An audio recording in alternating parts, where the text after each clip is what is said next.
جب آج کے 100 سال پہلے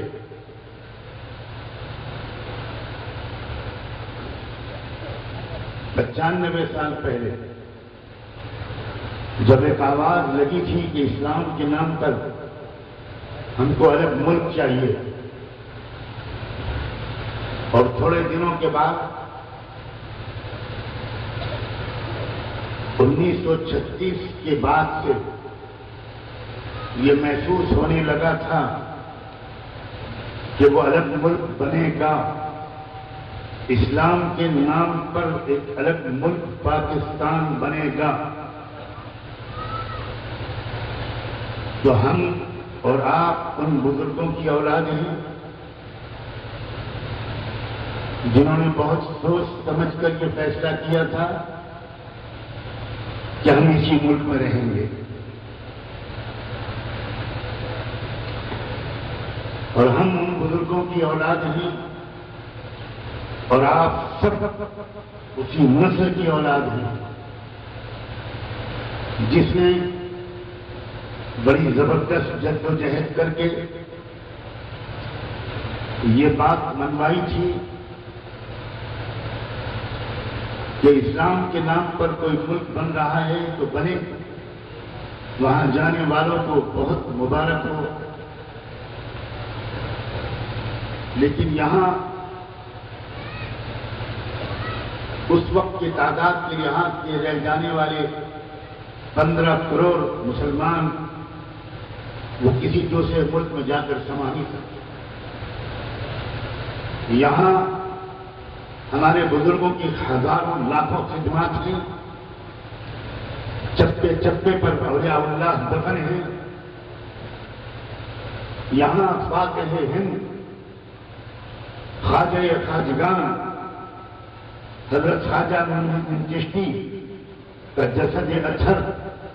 بطور امانت موجود ہے، ہمارے ماں باپ کی عزتیں ان کے قدموں پر قربان ہوں، یہاں سلطان الہند حضرت خواجہ نظام الدین اولیاء موجود ہیں، یہاں حضرت خواجہ بختیار کاکی ہیں، یہاں حضرت خواجہ بیزو دراز ہیں، اور لاکھوں علماء اولیاء اللہ مشائخ غریبوں کی خدمت کرنے والے، یتیموں کا سہارا بننے والے، انصاف کی چادر پھیلانے والے، امن و شانتی کا پیغام پھیلانے والے، مظلوموں کو ان کا حق دلانے والے لاکھوں لوگ موجود ہیں۔ ہم ان کی یادگاروں کو، ہم ان کی امانتوں کو چھوڑ کر ان لوگوں کے حوالے نہیں کر کے جائیں گے جنہوں نے کروڑوں انسانوں کو ہزاروں سال سے اپنا غلام بنا رکھا ہے، جنہوں نے ایک عجیب و غریب کہانی گڑھی ہے کہ ہم میں سے کچھ لوگ برہما کے سر سے پیدا ہوئے، وہ برہمن ہو گئے، کچھ لوگ برہما کے بازوؤں سے پیدا ہوئے، وہ ویشیہ ہو گئے، کچھ لوگ برہما کے پیٹ سے پیدا ہوئے، وہ بنیا ہو گئے، کچھ لوگ برہما کے پیروں سے پیدا ہوئے، وہ شودر غلام اور دلت ہو گئے۔ ہم ان کروڑوں مظلوموں کو چھوڑ کر ان ظالموں کے حوالے کر کے اپنی جان بچا کر کوٹھیوں میں رہنے کے لیے، ایئر کنڈیشن بلڈنگوں میں رہنے کے لیے اور کسی ملک کے حکمراں بننے کے لیے نہیں جائیں گے۔ ہم یہیں رہ کر سنگھرش کریں گے، ہم یہیں رہ کر قربانیاں دیں گے، ہم یہیں رہ کر ایمان پر جمیں گے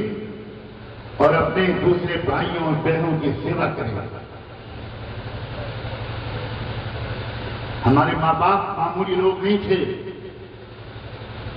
ہمارے اور آپ کے پروج، ہمارے اور آپ کے ماں باپ جنہوں نے ان حالات میں اس ملک میں رہنے کا فیصلہ کیا تھا، بہت عظیم لوگ تھے۔ میرے والد ماجد حضرت مولانا محمد منظور نعمانی کو پاکستان کی حکومت بار بار بلاتی رہی، یہاں تک کہ پاکستان کے اس وقت کے prime minister mister Liaquat Ali Khan نے ہمارے ملک کے پرائم منسٹر جواہر لال نہرو کو چٹھی لکھی کہ کسی طرح آپ مولانا منظور نعمانی صاحب کو راضی کیجیے،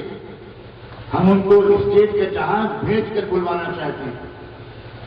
ہمیں پاکستان میں ان کے علم کی ضرورت ہے، ان کی رہنمائی کی ضرورت ہے۔ جواہر لال نہرو نے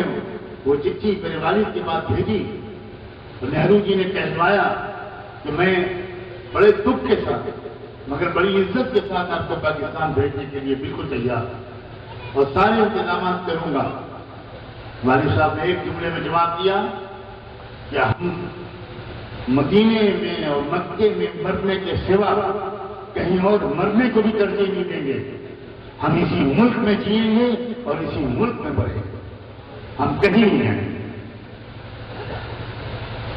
میں دین لوں گا، میں دین لوں گا، نہ لوں گا میں دین ہارے دنیا۔